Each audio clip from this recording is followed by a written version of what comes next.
जाति जनगणना के मुद्दे को काउंटर कर पाएंगे?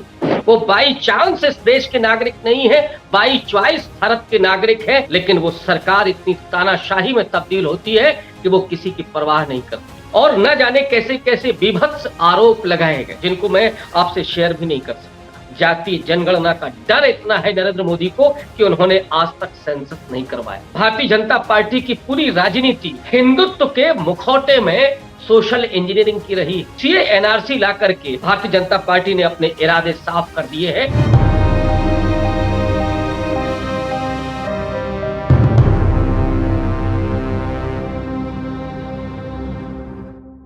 दोस्तों नमस्कार।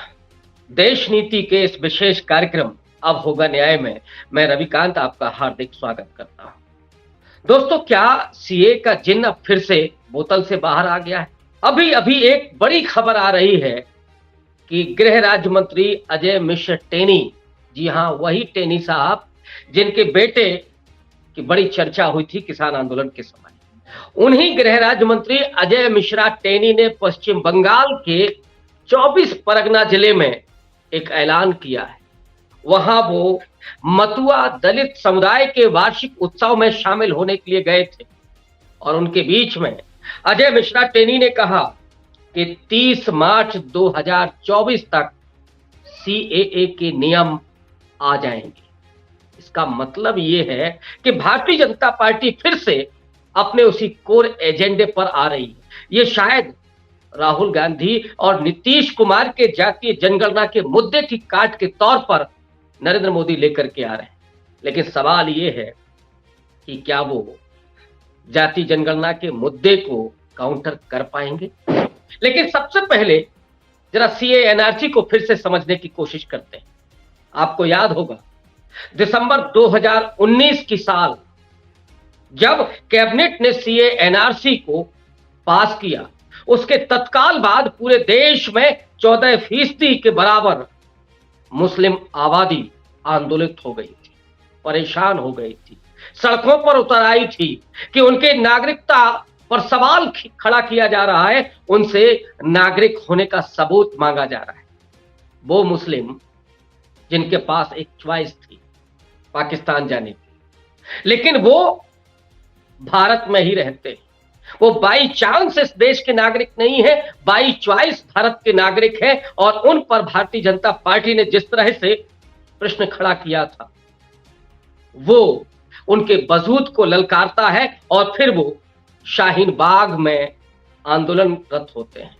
वो शाहीन बाग दिल्ली के उस जामिया इलाके में जहां की सैकड़ों और हजारों महिलाएं अपने पर्दों और अपने घरों से बाहर निकल करके अपनी नागरिकता और अपने बच्चों के भविष्य को बचाए रखने के लिए सड़क पर उतरती है और गांधी, अंबेडकर, नेहरू, भगत सिंह के तस्वीरों के साथ इस सरकार को मुंह चढ़ाती है, सरकार को चुनौती पेश करती है।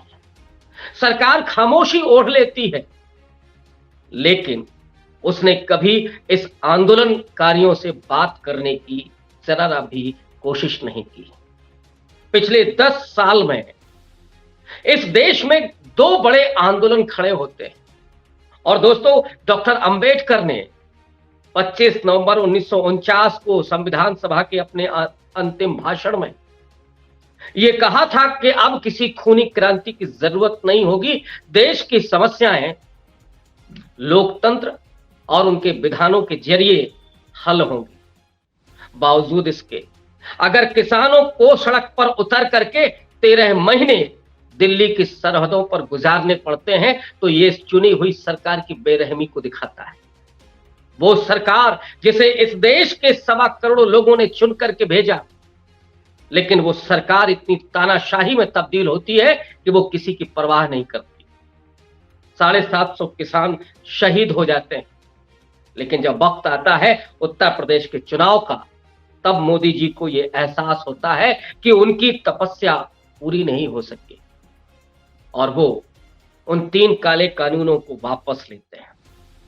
उस समय जो किसान नेताओं से वो वादे करते हैं, वो वादे तो आज तक पूरे नहीं, लेकिन शाहीन बाग के आंदोलनकारियों से बात तक नहीं की, बल्कि लाठियां बरसाई गई, उनको उनका दानवीकरण किया गया, कलंकित किया गया, उसमें आतंकवाद जैसे शब्दों को भी डाला गया, बुर्कों पर सवाल उठाए गए और न जाने कैसे कैसे विभत्स आरोप लगाए गए जिनको मैं आपसे शेयर भी नहीं कर सकता।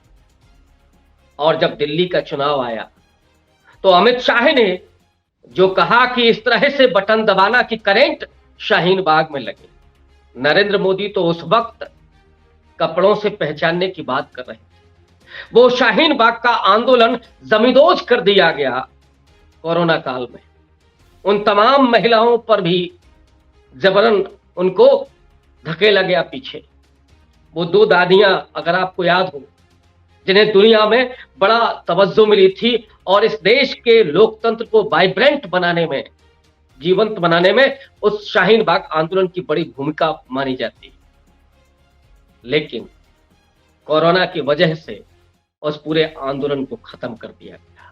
इतना ही नहीं, दिल्ली के दंगे भी बाद में होते हैं और उन दिल्ली के दंगों में जिस तरह से अल्पसंख्यक समाज को कटघरे में खड़ा किया जाता है, आम आदमी पार्टी के कई नेताओं को, कांग्रेस पार्टी के कई नेताओं को लांछित किया जाता है, जेलों में भेज दिया जाता है। कुछ भाषणों के जरिए कई नौजवानों को जेलों में ठूंस दिया जाता है जिनकी जमानत आज तक नहीं हुई है, लेकिन नरेंद्र मोदी को अपने कदम पीछे खींचने पड़ते हैं, भले ही वो कोरोना का बहाना हो और फिर उसे ठंडे बस्ते में डाल दिया गया। हिम्मत नहीं हुई सीए एनआरसी को लागू करने की, लेकिन आज ये प्रश्न फिर से बाहर आ गया, ये जिन्न फिर से बोतल से बाहर आ गया है। तो ये क्यों, सबसे बड़ा सवाल ये, वो नरेंद्र मोदी, वो भारतीय जनता पार्टी जो आज पसमानदा आउटरीच की बात कर रही है, जो मुसलमानों के भीतर ही विभाजन करके वोट बैंक के रूप में उन्हें तब्दील करने की कोशिश कर रही है, लेकिन फिर से सीए एनआरसी का आना, उसके जिन्न का बाहर आना, ये साबित करता है कि मोदी के सामने इस समय 2024 में सामना करने की हिम्मत नहीं है, उनके पास कोई एजेंडा नहीं। दरअसल बिहार से निकला जातीय जनगणना का मुद्दा आज की तारीख में राष्ट्रीय मुद्दा बन चुका है। सबसे बड़ी आबादी पिछड़ों की, और पिछले 75 साल से जो भी उनको राजनीतिक सशक्तिकरण मिला, जो भी उनको आरक्षण के जरिए स्थान मिला, लेकिन उन्हें कभी ये नहीं मिला कि उनकी आबादी कितनी है। इस इलेक्शन में, इन 5 राज्यों के इलेक्शन में राहुल गांधी ने अपने एजेंडे को बिल्कुल साफ करते हुए, दुरुस्त करते हुए इस बात का ऐलान किया, वादा किया कि वो राजस्थान में जाति जनगणना कराएंगे, वो जिस राज्य में उनकी सरकार होगी वहां पर जाति जनगणना कराएंगे, और जब वो 2024 में दिल्ली जीत करके आएंगे तो वो राष्ट्रीय स्तर पर जातीय जनगणना कराएंगे। दोस्तों, आपको याद होगा कि हर 10वीं साल जनगणना होती है, सेंसस होता है, लेकिन जातीय जनगणना का डर इतना है नरेंद्र मोदी को कि उन्होंने आज तक सेंसस नहीं करवाया। कोरोना के नाम पर जिसे मुलतवी किया गया था, अब कोरोना को जाए हुए सालें हो गई, महीनों गुजर गए, लेकिन मोदी जी अभी भी जनगणना कराने के लिए तैयार नहीं है। ये उनके डर को दिखाता है।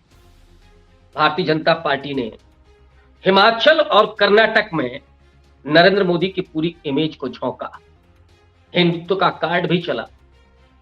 कर्नाटक में तो बजरंग दल को बजरंगबली बना करके नरेंद्र मोदी ने ध्रुवीकरण करने की कोशिश की, लेकिन मुंह की खानी पड़ी, बुरी पराजय मिलती है कर्नाटक में।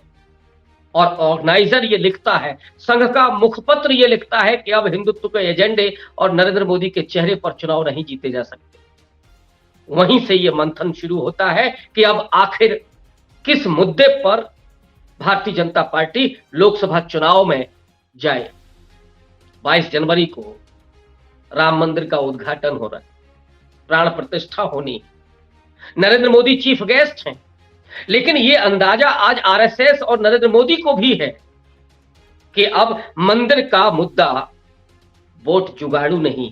पहले भी भारतीय जनता पार्टी की पूरी राजनीति हिंदुत्व के मुखौटे में सोशल इंजीनियरिंग की रही है। मैं इस बात को लगातार कहता रहा हूं कि भारतीय जनता पार्टी हिंदुत्व के एजेंडे पर चुनाव नहीं जीतती और ना ही वो जीत सकती है। हिंदुत्व केवल एक उसका नैरेटिव होता है विपक्ष को डराने के लिए और एक ऐसा माहौल पैदा करने के लिए कि जिसमें आम आदमी के सवाल गायब हो जाएं, जिसमें रोटी रोजगार के सवाल, महंगाई बेरोजगारी के सवाल, भ्रष्टाचार और नैतिकता अनैतिकता के सवाल गायब हो जाएं और सवाल ये भी गायब हो जाए कि संवैधानिक संस्थाएं किस तरह से काम कर रही हैं। और इसलिए हिंदुत्व का नैरेटिव चलता था, लेकिन इस बार इन 5 राज्यों के चुनाव ने भी यह दिखा दिया है कि जब इस नैरेटिव को विपक्ष ने समझ लिया है और असली नैरेटिव को खड़ा कर दिया, महंगाई और बेरोजगारी का मुद्दा ठोक ठोक करके आज बोला जा रहा है। राहुल गांधी तो भारत माता की जय के नारे के साथ पूछ रहे हैं कि नरेंद्र मोदी जब भारत माता की जय का नारा लगाते हैं तो उस भारत माता में कौन है? इस देश के दलित, पिछड़े, आदिवासी, किसान, मजदूर, अमीर, गरीब, ये सब भारत माता है। लेकिन नरेंद्र मोदी जो ओबीसी का मुखौटा लगा करके आए थे, उन्होंने आज तक ओबीसी की जनसंख्या नहीं बताई और ओबीसी को हक कितना मिला, उनको प्रतिनिधित्व कितना मिला, ये तो उनके सचिव स्तर के अधिकारी ही बताते हैं। उनकी संख्या बताती है कि 90 में से केवल 3 है। केंद्रीय विश्वविद्यालयों से लेकर के राज्य विश्वविद्यालयों तक, कुलपतियों से लेकर के और प्रोफेसर तक की संख्या ये बताती है कि वहां पर भी ओबीसी को उनका अपना अधिकार नहीं मिला है, उनकी भागीदारी सुनिश्चित नहीं है।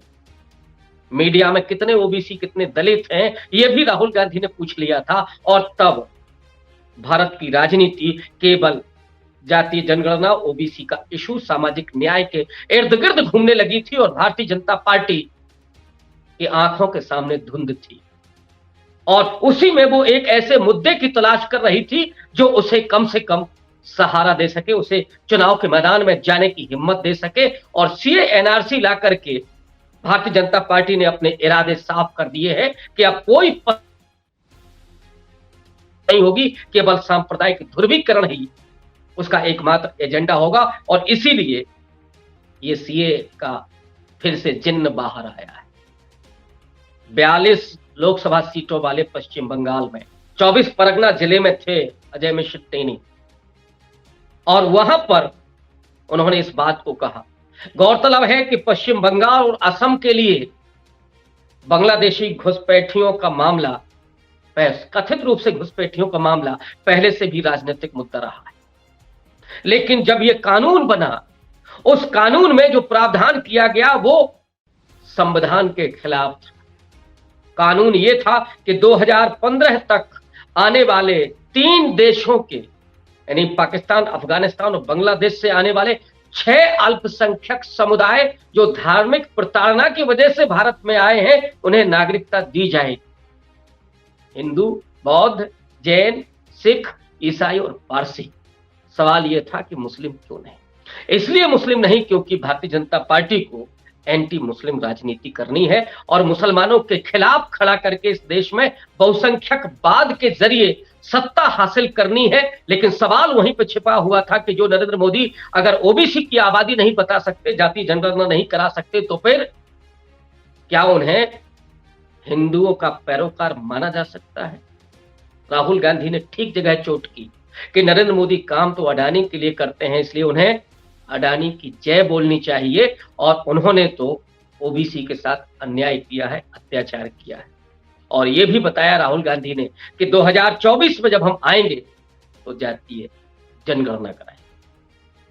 यहीं पर मैं इस बात को खत्म करता हूं, इस चुनौती के साथ और इस सवाल के साथ कि क्या सीए एनआरसी का मुद्दा जातीय जनगणना का काउंटर होगा? क्या अब राहुल गांधी के सोशल जस्टिस की पॉलिटिक्स का, बहुजन राजनीति का काउंटर करने की क्षमता बीजेपी में बची है? ये तो आगे पता चलेगा। 6 महीने का वक्त है और इन 6 महीनों में और कितने जिन्न बाहर निकलते हैं ये भी देखना होगा। लेकिन अजय मिश्र टेनी का यह बयान कई मायने में लोकसभा के लिए भारतीय जनता पार्टी की पिच को स्पष्ट कर रहा है। बहुत शुक्रिया, धन्यवाद। देखते रहिए देश नीति।